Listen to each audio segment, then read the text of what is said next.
Have I been reading my TBR? Absolutely not. Hi, hello, it is Sarah. Welcome back to the channel. And you may be thinking, where have you been? I have been having a mental health moment, and that is okay because we prioritize usually mental health in this household. Today is going to be a recent reads. I'm going to catch up on things that I have read recently that I haven't talked about, some things I've mentioned in other videos, things like that. I have a few things. I'm also going to do like a little miniature book haul. Because mental health was bad, I did buy me some books. And also I'll go ahead and get it out of the way. Have I been reading my TBR? Absolutely not. I think perhaps I have read one off the TBR, maybe two. And that's okay. I don't actually care. If you hear a bell tinkling, there's a cat down here. There should not be a cat down here. I didn't shut the door, but she's down here now. In fact, I think they're both down here. Oh well. So, to jump right into it, An Island Princess Starts a Scandal by Adriana Herrera. This comes out, I believe, at the end of the month, end of May. And this was really fun. I technically haven't read the first book in this series.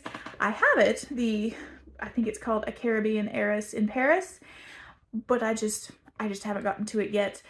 Fortunately, like most romance series, you don't technically have to read the first book in the series, and I do enjoy Adriana Herrera, so when the email went out to her subscribers about this arc on NetGalley, I grabbed a copy. This is a very fun sapphic romance, historical romance set in Paris.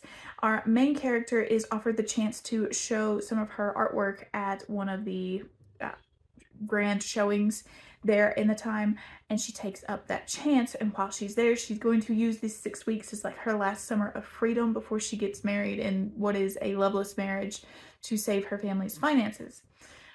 While she's in Paris, of course, she meets the Duchess, who is our romantic interest, and the two, go from there. I really, really did like this. It's been like a week and a half since I've read this.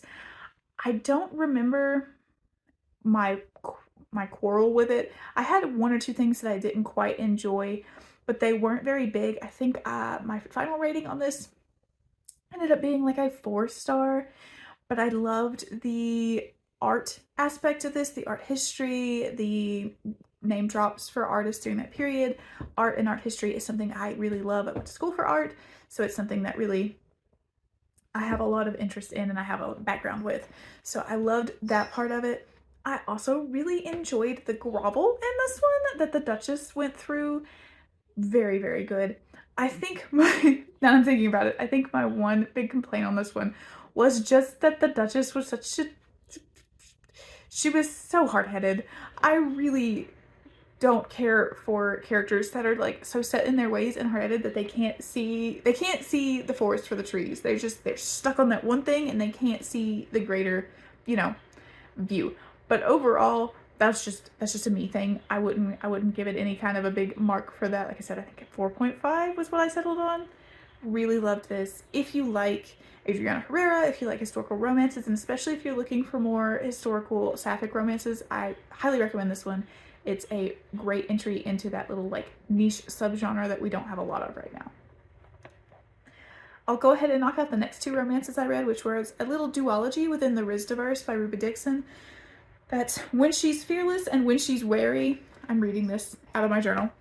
These were inspired, she said, by her new kitten that her family adopted. Their veterinarian told them after they asked him, basically, why is she nuts? That he said, well, cats, street cats especially, when you adopt them, can go one of two ways. They can be incredibly fearless, or they can be incredibly wary and like hard to get through, the shell. This is that idea. So one of the women in this is fearless. She's bubbly. She says, I have lived the worst possible thing. What else could happen to me? She's covered in scars, but she's happy and she's just very forward. I genuinely loved When She's Fearless. I thought that one was really good. When She's Wary is the complete opposite. This heroine locks herself in her house. She doesn't go to port. She doesn't go to town. She has these crazy like pitfall traps. She makes weapons in her spare time. She doesn't open the door for strangers. She has cameras set up. She's very, very cautious. And so she was just a prickly bear. This is going to be, that one will fall under, when she's wary, would fall under like the Grump Sunshine trope, I think. The hero in that one really chases her. Whereas in When She's Fearless, it's two very sunshiny characters. And both of these are Praxian, I think is how you say it, romances. So in her Ristiverse, we have different types of aliens, and the Praxians are cat people. So both of these heroes, they're brothers, they're cat people. They're pretty cute. They purr a lot, which I thought was fun. So I read these. I really enjoyed them. Ristiverse books are like brain candy. I absolutely love Ruby Dixon. I really need to get to some of her actual published work under her. I think it's her actual name is Jessica Clare. I want to read Go Hex Yourself very badly because I enjoy Ruby so much. But these were very fun. If you want some short novellas, I recommend them. When She's Fearless is less than 100 pages, and When She's Wary is like 126. So both of them are very quick reads. Like I said, brain candy. You're going to enjoy them. The conflict is low. It's always low angst. So it's a good time. That's it for the romance. Yes, the next one that I finished was The Golden Spoon by Jessa Maxwell. I'm going to briefly mention it. I'm not going to go into it. I am reading, not romance, I am reading mystery books for a vlog project that I'm working on. I don't read a lot of mystery. When I was a wee little thing, maybe like middle school age, oh god, so long ago. Maybe middle school age, I went through a period where I read a lot of cozy mysteries, specifically those cozy mysteries with cats. If it was a cozy mystery with a cat, I was on it. I was all over it. I don't even like cats that much as a kid, but just for some reason those worked. And I love Sherlock Holmes. I love a lot of classic mysteries. I just don't read a lot now as an adult, so I'm trying out some now. This was the first one that I have read for that project. And I actually really liked it. I don't know that it's super memorable. I will remember it as the Great British Bake Off murder book. It's the idea of a Great British Bake Off, but set in America in New York. And there is a murder in the tent, and we go from there. It alternates points of views. The chapters are very short. It's quick. It's fun. If you like Great British Bake Off and you want murder, this might be a book for you.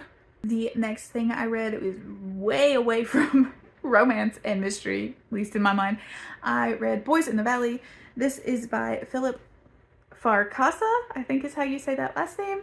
This is a horror novel that comes out the beginning of July, and this is about an orphanage that's snowed in quite a ways away from civilization, and how the place falls apart after a wounded man is brought in, and he brings in some sort of evil with him, and it infects the boys, and things go from there. I would pitch the vibes on this as The Exorcist meets Midsummer, but instead of springtime in a commune, think snowed-in orphanage away from civilization. And I think you're gonna get maybe what this is giving. It's also pitched in some of the descriptions I've seen as like a Lord of the Flies sort of setup, and I would say yes, but only insofar as what happens with the boys. They basically break into groups and there's murder.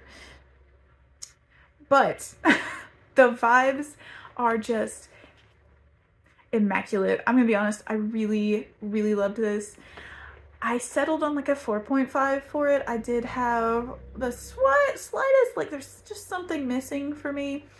But my favorite thing about this was really the way he used the horror as a vehicle to look at the idea of what do you believe, how strong are your beliefs, and like your choice in that manner. Do you choose to wallow and let your beliefs, overwhelm you?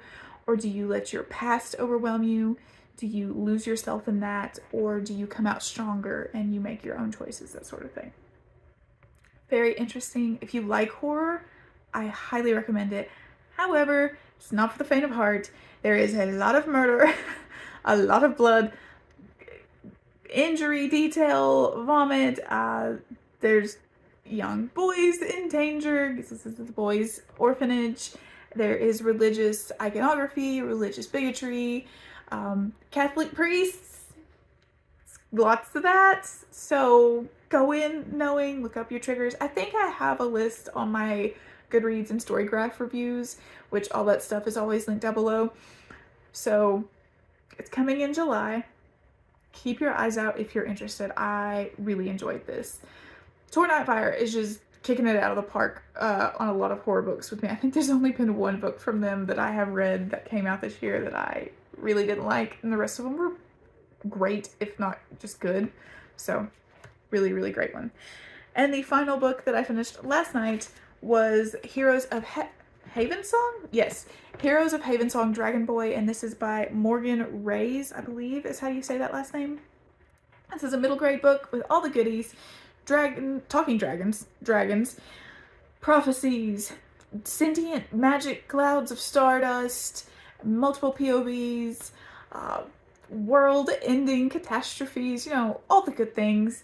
I enjoyed this. This one, my biggest caveat on this one that I will say is this is not a middle grade book that you should read and enjoy if you struggle with separating books that really target their audience age and books that are written more so that adults and children can read them. So this, I think, will really work well for middle schoolers because a lot of these characters read like children. They made childlike decisions, which, oh, I wanted to punch Shinli in the Shinli? I'm not sure how to say his name. I wanted to punch him many a time. Just, oh, kid, stop doing what you're doing. Oh my God. But he's in middle school. He's a young boy. He's going to make stupid decisions. He made them for a right cause, what he saw it, but he was thinking small, not large, and that's a skill that you learn when you get older. So yes, this is going to work for kids that it's the appropriate age group. It may not work as well for an adult just because some of the kids make stupid decisions. But if you have a middle schooler or you read middle grade books, as long as you're aware of that going in, it's something that's really fun. It came out, I believe, January or February, and I was just heckin' behind on my ARC review. So I think the second book comes out early next year. It's the start of a new series. There is a cliffhanger ending with a big tease that the big bad guy has got, you know, plans in the work. So be aware of that going in. But I did enjoy it. And that is it for, I think, everything that I have read recently. That's a lie. I'm full of lies. I read Firebreak by Nicole Corner-Stace. I don't think I have talked about this in any of my recent little wrap-up videos I've been doing. I read this because I have the arc of the prequel that's coming out next month. This is definitely not my usual fanfare. I don't care for dystopian, where the focus is the dystopia. Now, if it's set in a dystopian setting, but it's like a romance, or it's more of it's dystopia, but it's fantasy, that's great. But this is corporations own swaths of America and are at war with each other over a city. And the people in this city spend almost all of their time in these games, these virtual realities. This is what Ready Player One wishes it could have been if it had been good. Hot take. I think I've mentioned this in another video with that same statement, and I continue to stand by it. There it is. And this is about a girl who discovers the secret of a set of people who are used by these corporations in their war for various things. And her drive, her attempting to save them or to find out the truth and reveal that. I'm not going to say a whole lot on it because I think I may have spoken about this previously, but if you like dystopians, if you want to read something better than Ready Player One that's a dystopia with like VR and video games, this should be the one to pick up. I did enjoy it. There were some parts I didn't love, but overall I enjoyed that one. So that is it for the recent reads. For my currently reading, I'm not ashamed of this stack size.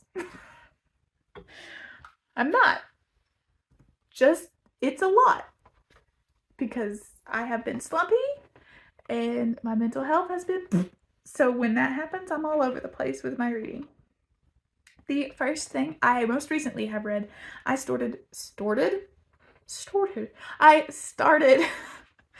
Mortal Follies by Alexis Hall. I think you can see that cover.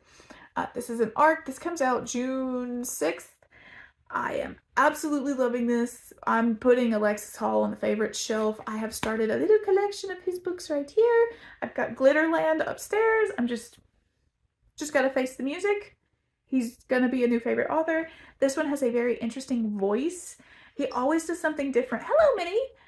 He always does something different with his books, and this one definitely falls into that same like unexpected formula.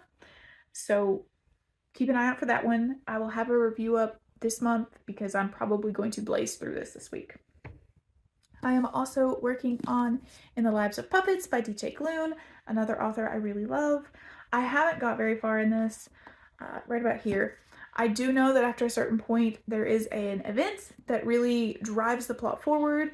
One of my best friends said she got to a certain point and then she just couldn't stop, so I'm kind of afraid of it. I want to be real honest with you. I'm kind of afraid of it, but I do need to read it, so hoping I'll get to it soon. I just gotta get over my fear. For the mystery vlog, I am about a chapter or two into Death in Door County by Annalise Ryan. This is, I believe, the start of a new cozy mystery series where the gimmick is cryptozoology, and I love cryptozoology. I could talk to you for hours about Bigfoot and Sasquatch and the Loch Ness Monster and aliens. Everyone has their thing, and that is one of mine. So this really intrigues me. I think this is about like a creepy lake monster, and somebody dies and people want to blame the monster. She's so cute. You wouldn't know it, but she's my husband's familiar. First off, she worships the ground he walks on, and he her, but also she is the cat that will knock things down. She's a little devil. I love her. I would never insult her. I'm just speaking the truth. I have started and paused because I've not had a day where I can sit and read it for a long period of time. Mercy by Sarah Kate. I have Mercy and Highest Bidder on my TBR cart, and I want to catch up the series. I was going to say finished, but I think there's going to be one more, and it's Madam, I think is the name of that one. So I am going to try and finish this and dive into Highest Bidder as soon as possible. I just like to read big chunks of these at a time because they're bingeable, and I have not had that day. It's coming, and I'm waiting, and I'm ready.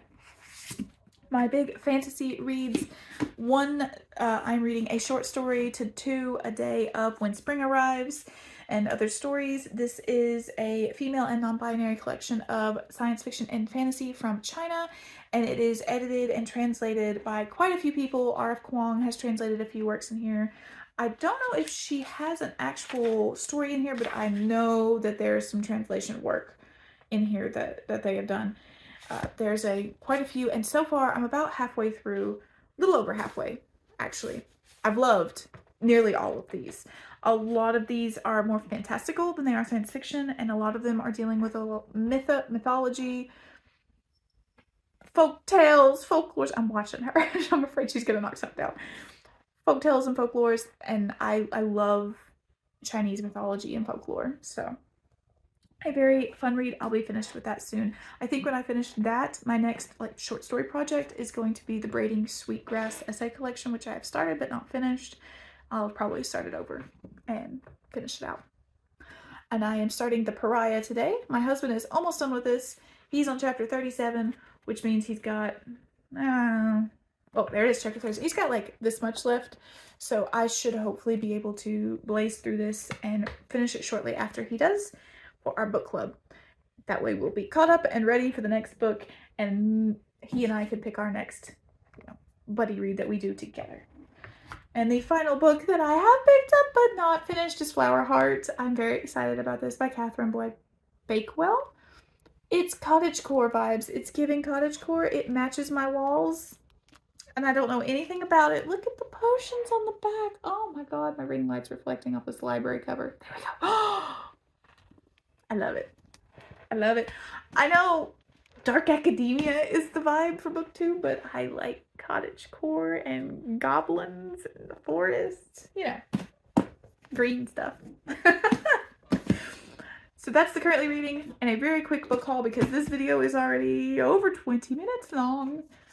So first off, I did get Firebreak. I already talked about this. I found this used at the bookstore. It was $8 and I had credit, so I went ahead and got a copy of it. Mostly for Instagram pictures, but you know, also to maybe lend out or reread. I got the Fairy Loot book for April. Yes. So don't watch this little bit if you don't want a spoiler and you haven't got your box. And that is also In the Lives of Puppets by TJ Klune. This cover is, I think, unique to Fairy Loot. The sprayed edges are beautiful. And I really love the end pages. They're the same front and back. And the naked hardcover is only on the front, but it has Nurse Ratched and the tree. It's very, very cool.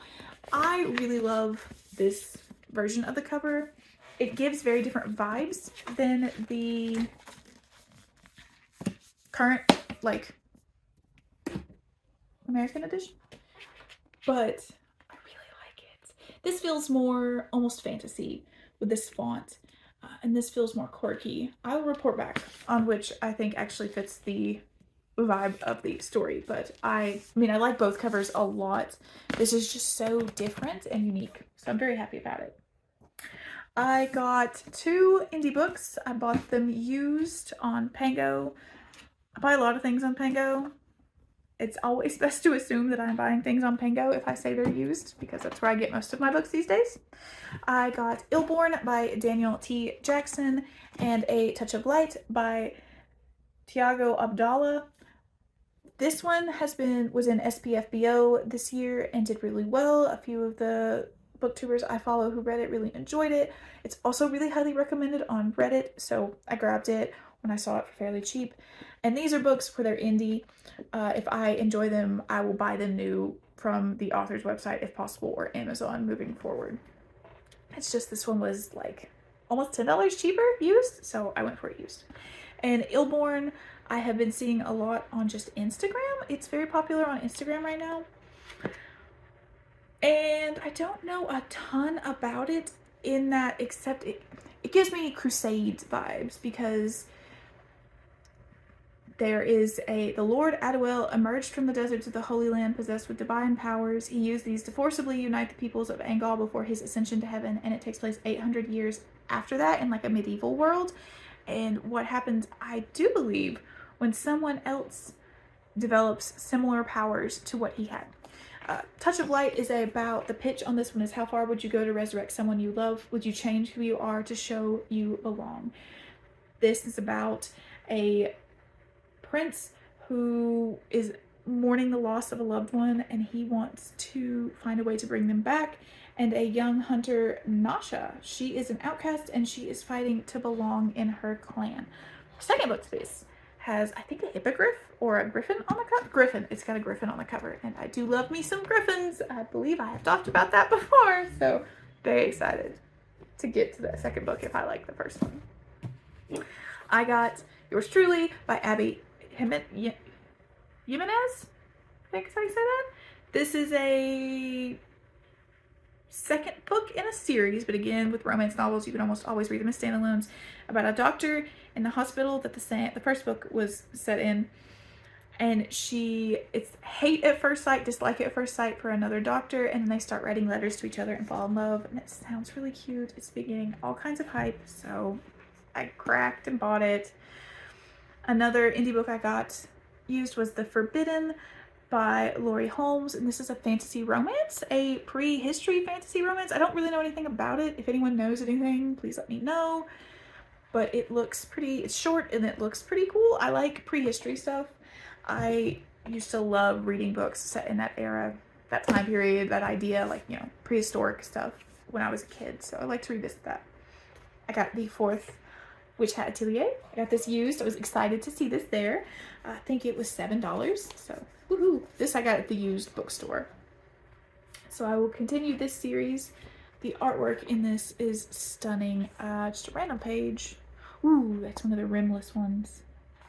So that will be read soon. I don't typically keep unread manga around, so that one will probably be read in the next day or two. And Fourth Wing, The Hype, another hype by Beautiful Sprayed Edges. This is by Rebecca Yarros, and it's Dragon Book. I love dragons, always will. There's 2 dragon posters around me right now. It is a Dragon Rider college story with a little bit of romance. Don't really know the full description, and frankly, that's okay. I'll give it a shot. That's it. Oh, this is showing 30 minutes on the count, so we will go. Thanks so much for watching, guys. If you have made it this far, let's do an emoji today. It didn't go well last time, but we'll try. Leave me a dragon. And I will talk to you guys again soon. Like, comment, subscribe, that good stuff. Let me know if you've read any of these or if I should read any of these before the others. And I'll talk to you again soon. Bye, guys.